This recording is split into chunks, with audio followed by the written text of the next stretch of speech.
I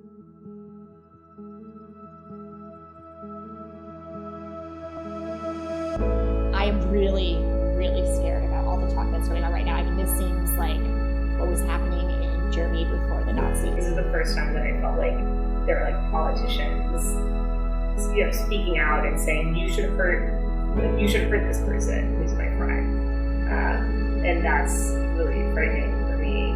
I can't imagine being put in that position where something that you care so much about is vilified so much, and I really see the struggle with how important Islam is to them, and how personally I think that they take it. They always feel like they need to explain, I'm Muslim, but I'm not an extremist.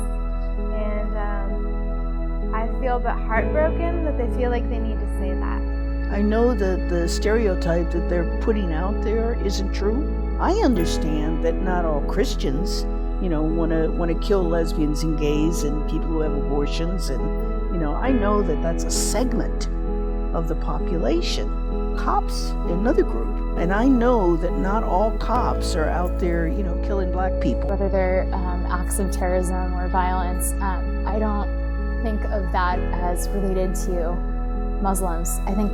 I think of those instances as instances of extreme behavior.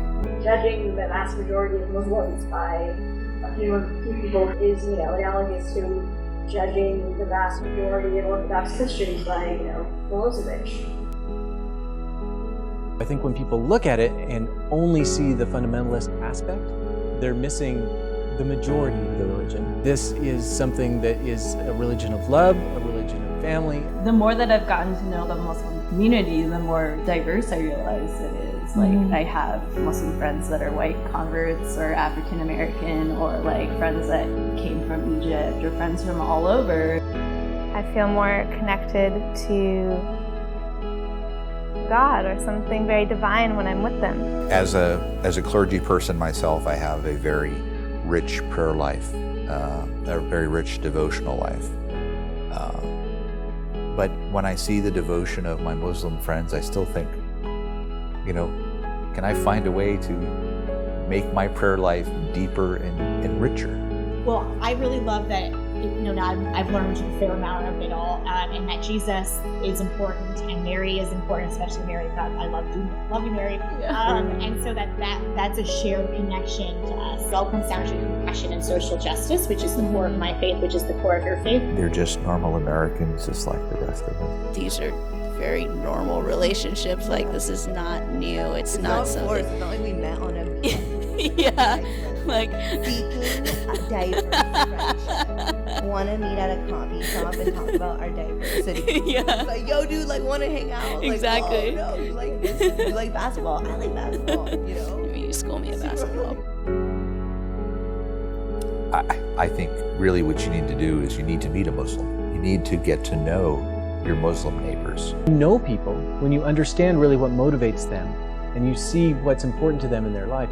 It's very, very hard not to see reflections of your own self in your own life. Join a community organization. Do something together with people who are unlike you. You think they're unlike. You think we're unlike. We are not unlike. You think that people, because of the way they're dressed or their way their appearances or the family background they come from, the culture, they're really different. I'm afraid not. The main thing we can do to help the future generation is to start these conversations about race and religion. I would love for people to be able to challenge their own perceptions of of determining like how people are based on some sort of characteristic, whether that be like whether someone's Muslim or someone's LGBT. Take a chance, reach out, get to know someone. They're not scary. Just say, hey, I'd like to have a conversation with a Muslim person. I don't have any Muslim friends. That is very important, getting to know people. The fear is just because people don't know it. It's our responsibility to explain to other people what Islam is about, just to make themselves aware that you are a really caring, loving, compassionate person. It's a lot of our responsibility as like a Muslim individual. Why don't we go out and be vulnerable to them and love them the way that we want to be loved? For me, there's room for all of us. Be proud of your faith, be proud of who you are, be proud of your background. Our faiths are not barriers. Our faith is an invitation to get to know each other. Tolerance, it's easy to say tolerance. I challenge everybody to love one another.